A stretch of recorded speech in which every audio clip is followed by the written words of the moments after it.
कृत्यों का प्रतिपादन, प्रणव एवं पंचाक्षर मंत्र की महत्ता, ब्रह्मा विष्णु द्वारा भगवान शिव की स्तुति तथा उनका अंतर्ध्यान। ब्रह्मा और विष्णु ने पूछा, प्रभु, सृष्टि आदि 5 कृत्यों के लक्षण क्या है? यह हम दोनों को बताइए। भगवान शिव बोले, मेरे कर्तव्यों को समझना अत्यंत गहन है, तथापि मैं कृपापूर्वक तुम्हें उनके विषय में बता रहा हूँ। ब्रह्मा और अच्युत सृष्टि पालन, संहार, तिरोभाव और अनुग्रह, ये 5 ही मेरे जगत संबंधी कार्य हैं जो नित्य सिद्ध है। संसार की रचना का जो आरंभ है उसी को सर्ग या सृष्टि कहते हैं। मुझसे पालित होकर सृष्टि का सुस्थिर रूप से रहना ही उसकी स्थिति है, उसका विनाश ही संहार है। प्राणों के उत्क्रमण को तिरोभाव कहते हैं। इन सब से छुटकारा मिल जाना ही मेरा अनुग्रह है। इस प्रकार मेरे 5 कृत्य हैं। सृष्टि आदि जो 4 कृत्य हैं वे संसार का विस्तार करने वाले हैं। 5 कृत्य अनुग्रह मोक्ष का हेतु है। यह सदा मुझ में ही अचल भाव से स्थिर रहता है। मेरे भजन भक्तजन इन 5 कृत्यों को 5 भूतों में देखते हैं। सृष्टि भूतल में, स्थिति जल में, संहार अग्नि में, तिरोभाव वायु में और अनुग्रह आकाश में स्थित है। पृथ्वी से सबकी सृष्टि होती है, जल से सबकी वृद्धि एवं जीवन रक्षा होती है। आग सबको जला देती है, वायु सबको एक स्थान से दूसरे स्थान को ले जाती है और आकाश सबको अनुग्रहित करता है। विद्वान पुरुषों को यह विषय इसी रूप में जानना चाहिए। इन 5 कृत्यों का भार वहन करने के लिए ही मेरे 5 मुख हैं। 4 दिशाओं में 4 मुख हैं और इनके बीच में 5वां मुख है। पुत्रों, तुम दोनों ने तपस्या करके प्रसन्न हुए मुझ परमेश्वर से सृष्टि की स्थिति नामक 2 कृत्य प्राप्त किए हैं। ये दोनों तुम्हें बहुत प्रिय हैं। इसी प्रकार मेरी विभूति स्वरूप रुद्र महेश्वर 2 अन्य उत्तम कृत्य, संहार और तिरोभाव, मुझसे प्राप्त किए हैं। परंतु अनुग्रह नामक कृत्य दूसरा कोई नहीं पा सकता। रुद्र और महेश्वर अपने कर्म को भूले नहीं हैं, इसलिए मैं उनके लिए अपनी समानता प्रदान की है। वे रूप, वेश, कृत्य, वाहन, आसन और आयुध आदि में मेरे समान ही हैं।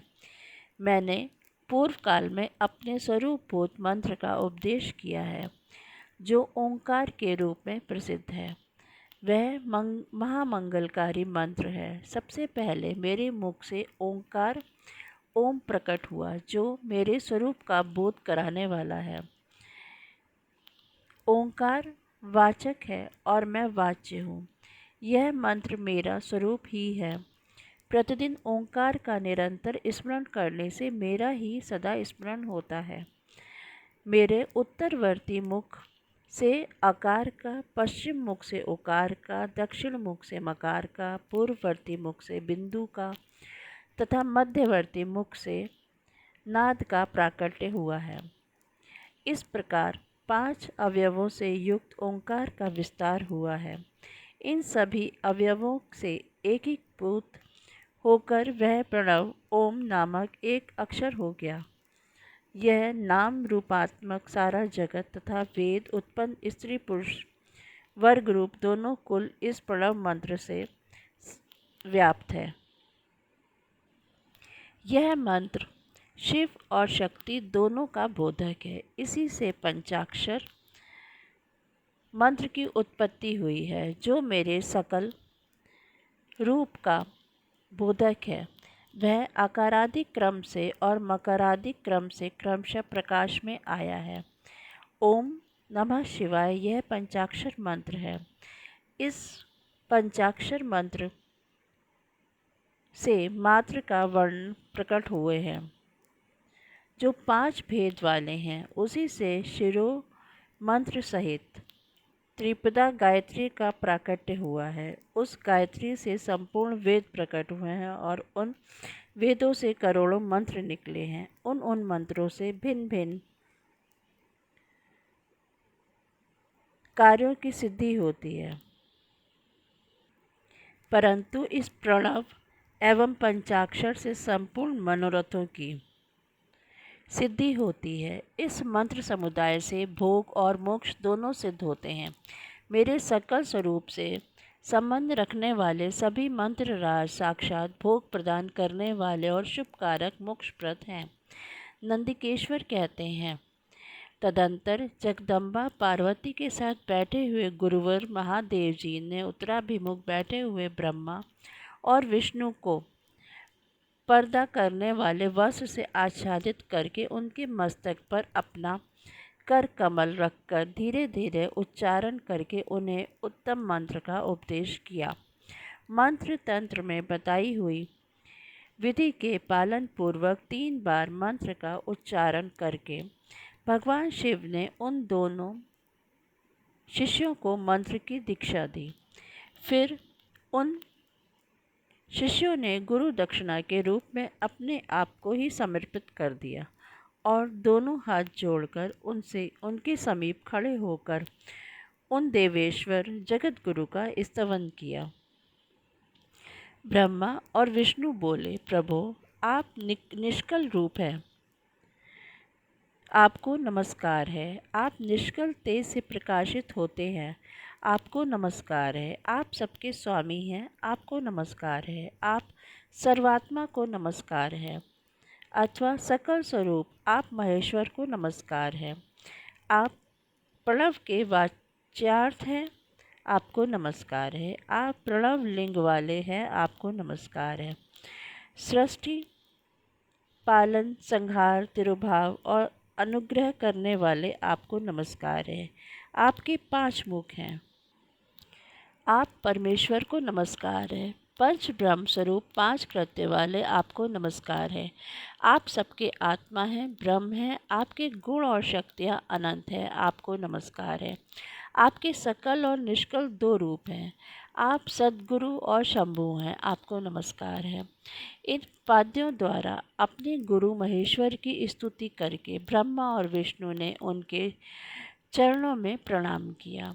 महेश्वर बोले, आर्द्रा नक्षत्र से युक्त चतुर्दशी को प्रणव का जप किया जाए तो वह अक्षय फल देने वाला होता है।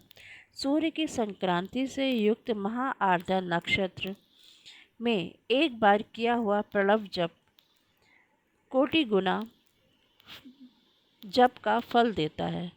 मृगशिरा नक्षत्र का अंतिम भाग तथा पुनर्वसु का आदि भाग पूजा, होम और तर्पण आदि के लिए सदा आर्द्रा के समान ही होता है। यह जानना चाहिए, मेरा या मेरे लिंग का दर्शन प्रभात काल में ही प्रातः और संगव मध्याह्न के पूर्व काल में करना चाहिए। मेरे दर्शन पूजन के लिए चतुर्दशी तिथि निशित व्यापनी अथवा प्रदोष व्यापनी लेनी चाहिए, क्योंकि परिवर्तनी तिथि से संयुक्त चतुर्दशी की ही प्रशंसा की जाती है। पूजा करने वालों के लिए मेरी मूर्ति या लिंग दोनों समान हैं। फिर भी मूर्ति की अपेक्षा लिंग का स्थान ऊंचा है, इसलिए मुमुक्षु पुरुषों को चाहिए कि वे वेर मूर्ति से भी श्रेष्ठ समझकर लिंग का ही पूजन करें। लिंग का ओमकार मंत्र से और वेर का पंचाक्षर मंत्र से पूजन करना चाहिए। शिवलिंग की स्वयं ही स्थापना करके अथवा दूसरों से भी स्थापना करवाकर उत्तम द्रव्यमय उपचारों से पूजा का करनी चाहिए। इससे मेरा पद सुलभ हो जाता है। इस प्रकार उन दोनों शिष्यों को उपदेश देकर भगवान शिव वहीं अंतर्ध्यान हो गए। अध्याय 10।